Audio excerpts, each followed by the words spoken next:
The long and awaited Sony A90J OLED from Sony's master series of TVs has finally arrived. We've been able to put it through our tests, and so today we'll be discussing our findings with you. Spoiler alert, it's pretty good. Hi, I'm Adam, a tester here at RTINGS.com, where we help you find the best product for your needs. We tested the 55-inch Sony A90J OLED, which is also available in a 65-inch size. We expect our results to be valid for that model as well. The model codes are the same in Europe and the UK. There's also an 83-inch version of the A90J that's set to launch later in 2021. And while it will likely perform similarly, we don't know for sure. Our focus will be to go over the build quality and style of the TV. Next, we'll look at the picture quality, focusing on the results we acquired when viewing different types of content. We'll also go over what you'd expect when using the A90J for gaming with either the Xbox Series X, the PS5, or PC gaming, and we'll take a look at the use cases as a monitor. We'll end the review by going over the improvements from last year's models and what Sony is doing better or worse versus the competition this time around. And then we'll answer some of the questions you've asked us. We received your questions pertaining to our hashtag AskRTINGS. We handpicked some of them and we'll be addressing them later on in this video, so do stick around for that. If you'd like to skip straight to our test results, then see the links in the description below.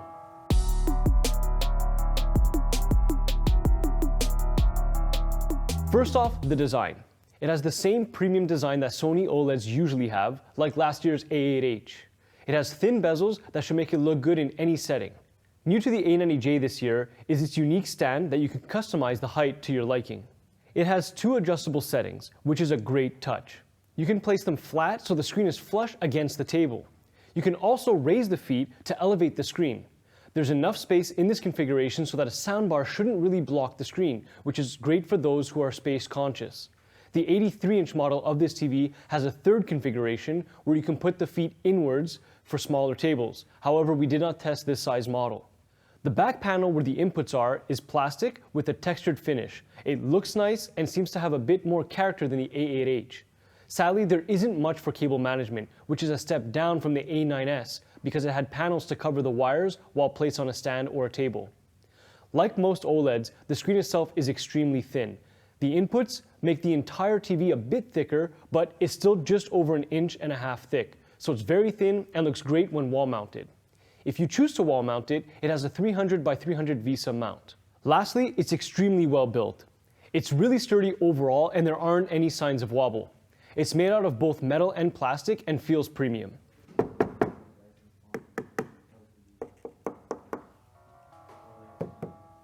This is what you should expect from a high-end model.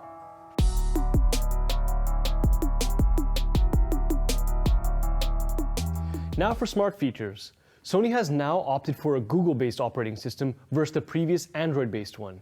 It is quite similar to Android TV, but does improve on a couple of things. Among those are very smooth and easy to navigate interface where we didn't expect any bugs or slowdowns. Another was the fact that they cleaned up the Smart Hub and look and feel of the interface. As you see, it's very streamlined. Like most manufacturers today, you can expect ads being pushed onto the interface. As for the remote, you'll see Sony cleaned up the look of it and added a backlight to help with navigating the buttons while in a dark room. You can search and bring up apps with the integrated Google Assistant voice control feature. You can also use voice controls to search within apps, and this includes Netflix. Open Netflix. Our Samsung QN90A and QN85A did not allow us to search within the Netflix app. You can also use the voice assistant to switch between inputs, adjust certain settings, and more. Open HDMI 4. It can also be used as a universal remote, but this may depend on the country you're in and the devices you're trying to control, according to Sony.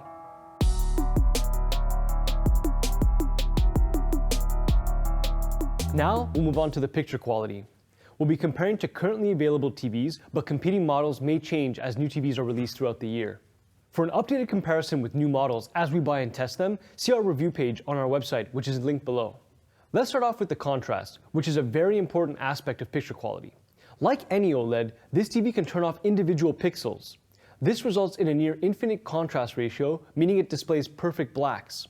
So, if you're watching a movie in a dark room and there's a dark scene, you'll be able to enjoy those inky blacks versus the potential light bleed you might witness with IPS or VA panels.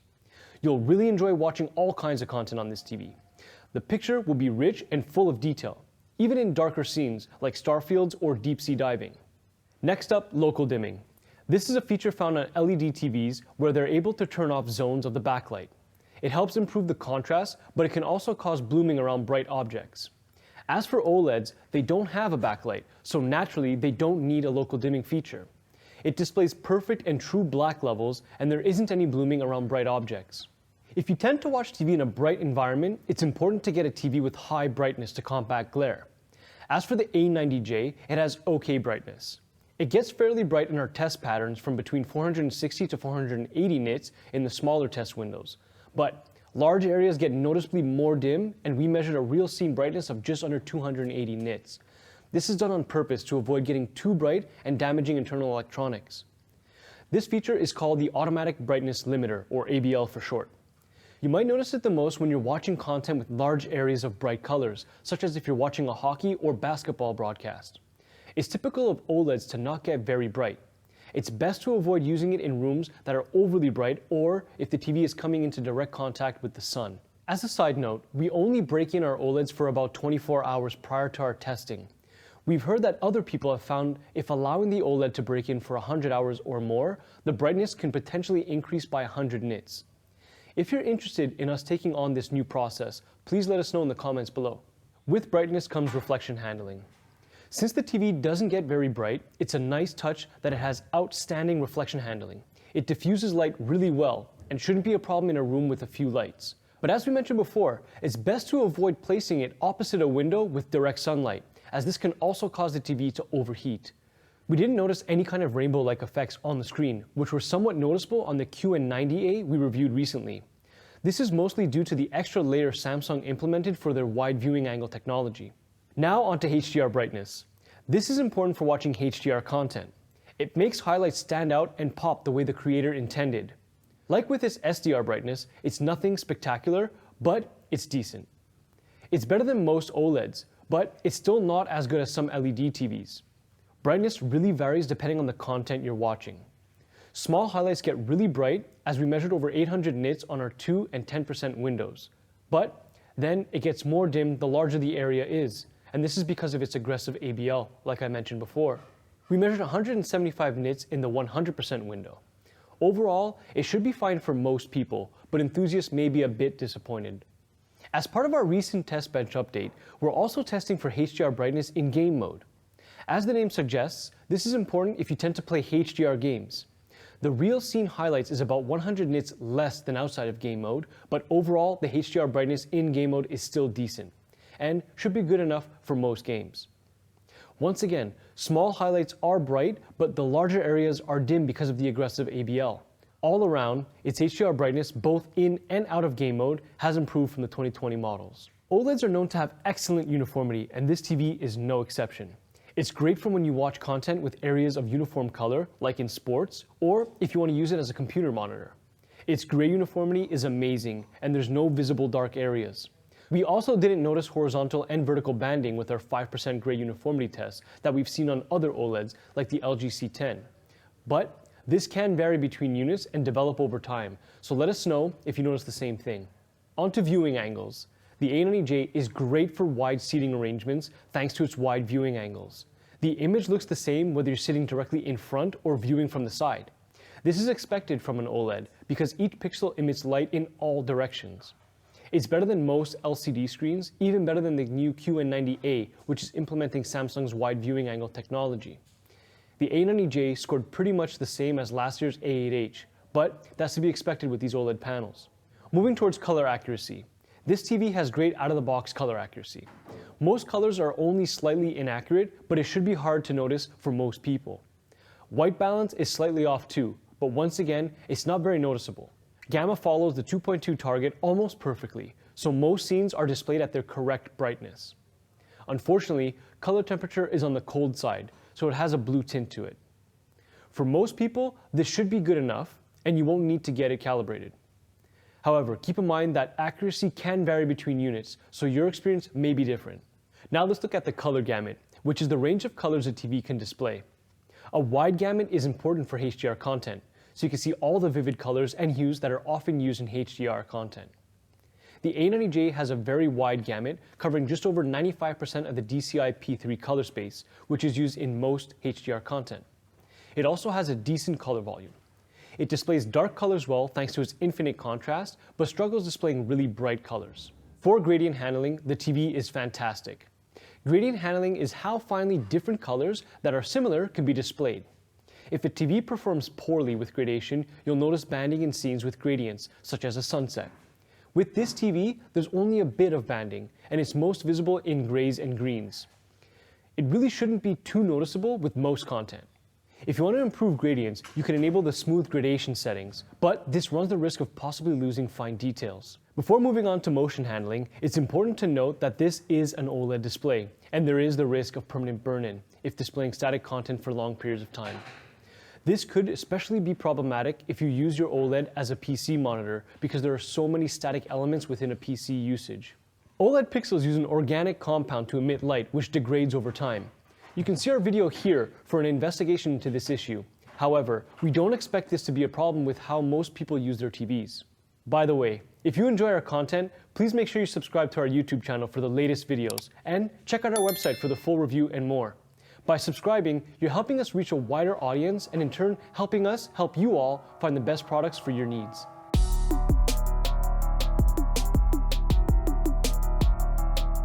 Now let's take a look at the response time, or the time it takes for a display to change from one color to the next. A slow response time can result in a blurry trail behind fast-moving objects, so it's important to have a fast response time to help reduce motion blur. Since this is an OLED panel, it has near instantaneous response times. We measured an 80% response time of just 0.2 milliseconds and 100% response time of 3.1 milliseconds. Motion blur will not be an issue here, although the instant response times can make low frame rate content appear to stutter. This is mainly due to the fact that each frame is held onto longer, in turn causing that stutter. If that bothers you, you can enable motion interpolation in the settings. What this does is increases the frame rate of the content you're watching and smooths out the movement. This is what people tend to consider the soap opera effect. Some people like this kind of feel and look to their content, while others tend to steer away from it. The A90J can interpolate low frame rate content up to 120 frames per second. It will look good with slow-moving scenes, but you might notice some artifacting in quick-moving scenes. Another way to improve on motion blur is by enabling black frame insertion. What BFI does is turns off the display in between frames to reduce the motion blur. You can learn about this by clicking the link over here. The A90J can flicker at 60 Hz and 120 Hz no matter the frame rate of the content. This is useful because it can be adjusted based on your preferences. Bad news, the A90J does not support VRR, but Sony has released a statement saying that they will release a firmware update later on in the year, which will enable VRR support. Let's keep our fingers crossed for that one. The LG models from last year, like the C10, supports VRR and may be a good option for those who are looking to take full advantage of their new Xbox Series X or their PC which supports VRR. If you have the patience and are set on the A90J, as mentioned, that specific firmware update should bring this TV up to standard.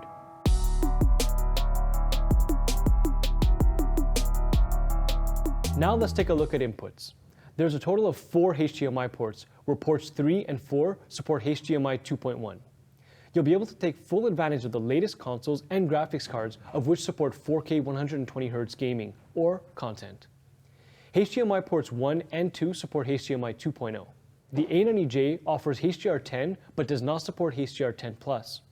On a positive note, it does support Dolby Vision for those who prefer it. There's a USB 3.0 port and a digital optical audio out port. There's also an Ethernet port, a cable antenna connection point, an RS-232C remote input, an analog audio out 3.5mm, a composite in but no adapter included in the box, and an IR in. The A90J supports most common resolutions, such as 4K at 120 Hz, 1080p at 60 Hz along with proper 444 chroma subsampling, 1080p at 120 Hz, 1440p at 60 Hz along with proper 444 chroma subsampling. Okay, now let's take a look at input lag. Overall, the A90J has low input lag, but is still slightly higher than competing high-end models like this year's QN90A and QN85A from Samsung. We notice almost double the amount of input lag on the Sony versus those Samsungs. Most people, however, won't notice the difference in input lag. We've recently added our advanced console compatibility test to our reviews, which is part of the Test Bench Update 1.6. You can have a look in the description below for the link to the breakdown of the Test Bench 1.6. The A90J does not support ALLM in game mode.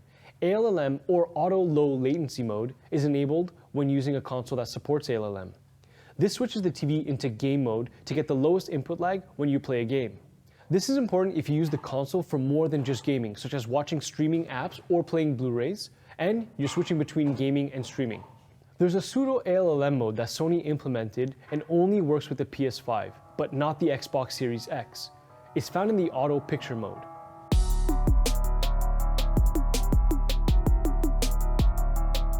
Let's briefly go over the sound quality of the built-in speakers. We did notice that the frequency response on the A90J was okay overall, but we did notice that the previous OLED models did perform better. The biggest difference was noticeable in the lack of bass on the A90J. What you'll also notice is that although the TV gets loud enough and sounds okay, there's quite a bit of compression at higher volumes, and you can expect some pumping and distortion due to this. However, this depends on the content and everyone may not hear it.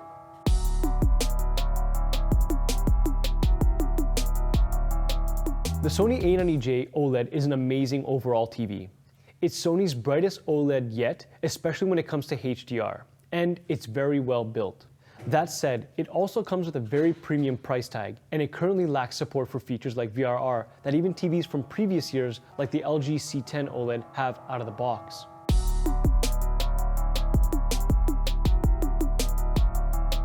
The Sony A90J is a nice improvement over the A8H, but it does come at a premium price tag, as I've mentioned. The A8H is still a great TV and offers a lot, while its price has been reduced since its launch. It all depends on whether the updates Sony has implemented on the A90J are worth you upgrading from your current TV. You can also consider the LG C10 as a great bang for your buck right now, especially for those who are looking for a TV that not only looks pretty, but also allows for a slightly better gaming experience right out of the box. Again, this all depends on what you believe is right for you. We're simply here to help you find the best product for your needs.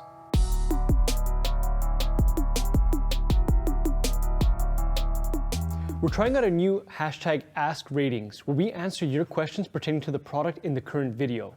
In this case, we're curious to know what questions you had regarding the A90J. Let's take a look at some of the questions now. So our first question comes from Rodrigo Rosilva. He asks, does every OLED have a risk of burn-in? So the simple answer is yes, but OLED technology is getting really good and companies have implemented certain features like pixel shifting in order to help combat the burn-in chance. You can actually see that here on this TV. Go into Settings, Display, Expert Panel, and you'll see pixel shift and panel refresh. This does help. Question 2 comes from Paulo Bernas. He asks, can you turn on motion interpolation while in game mode? Well, Mr. Powell, let's take a look and see. So I'll hit the settings button. We'll make sure that we're in game mode. Picture mode is game mode. We'll go down to motion, motion flow, and smoothness is actually grayed out and I can't change it. I could put on BFI, as you see here, but interpolation does not work. So our third question comes from Olivier O'Brien. He asks, what's the screen brightness when using the BFI mode? Well, Manuel, can you please hit the lights? Let's take a look.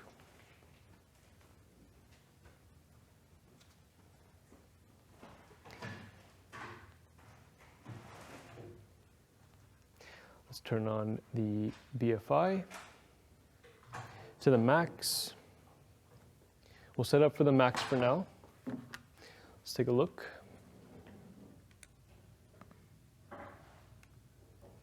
It's reading 143 nits. And let's check the other mode.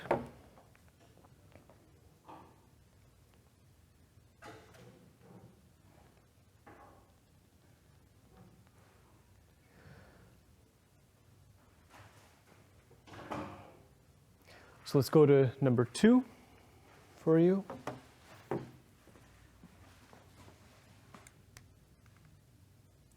(211 nits). So 143 at the max and 211 nits at option 2. So what do you think of this review? Let us know what you think below. Also, we're currently hiring in our offices in Montreal for various positions. So if you want to help people find the best products for their needs, have a look at our careers page on our website. If you like this video, please subscribe to our channel. You can also become an insider on the website for early access to our latest results. So that's it. Thank you for watching and see you next time.